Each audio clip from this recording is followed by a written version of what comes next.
नवीन एक प्राइवेट विद्यालय में शिक्षक था। नवीन शुरू से ही शांत प्रकृति का इंसान था।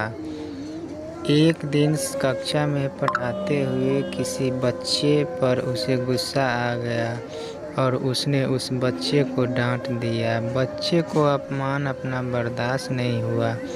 उसने अपना कॉपी फाड़ दी और नवीन के सवालों का जवाब भी नहीं दिया। नवीन ने इसके लिए न तो उस बच्चे को कोई सज़ा दी और न ही इसकी शिकायत पाठशाला प्रबंधन और न ही उसके अभिभावकों से की।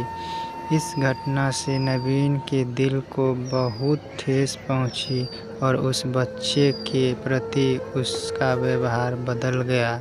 उसने फिर कभी उस बच्चे को कुछ नहीं कहा। नवीन का मन उस बच्चे द्वारा किए गए अप्रत्याशित व्यवहार और अपने अपमान के भाव को भुला नहीं पाया।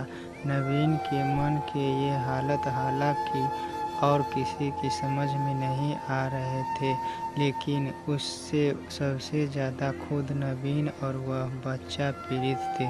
खुद उस बच्चे ने नवीन से पूछा, सर, आप सबको उनकी गलतियों के लिए डांटते हैं, लेकिन मुझे क्यों नहीं डांटते? मुझसे क्या गलती हो गई है?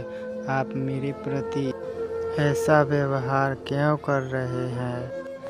दरअसल नवीन उस बच्चा को दिल से माफ़ नहीं कर पा रहा था। एक अध्यापक के नाते वह अपना अध्यापन का फर्ज तो निभा रहा था, लेकिन अंदर ही अंदर अपने प्रति उस बच्चे के व्यवहार की खटास उससे सहज नहीं होने दे रही थी।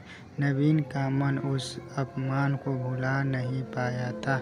उस बच्चे के व्यवहार से नवीन को दुख पहुंचा था। ऐसा होते होते कई दिन बीत गए। कुछ दिनों बाद नवीन का शहर के एक ध्यान शिविर में जाना हुआ, जहां ध्यान से पहले आत्मबुद्धि के लिए सेशन चल रहा था।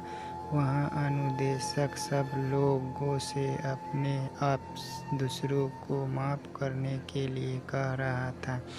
जिसने तुम्हारा दिल दुखाया उसे माफ़ कर दो। उसकी गलतियों की सज़ा भगवान खुद देगा। तुम उसे माफ़ न करके अपने आप को पीड़ा दे रहे हो। माफ़ कर दो और अपने मन का बोझ हल्का कर दो। किसी के गलत व्यवहार को अपने मन में मत रखो। उसे भुला दो और उस इंसान को सच्चे दिल से माफ़ कर दो। माफ़ कर देना सज़ा देने से बड़ी बात है। नवीन पर भी उस सेशन का असर पड़ा। नवीन पिछले कई दिनों से उस बच्चे को माफ़ नहीं कर पा रहा था।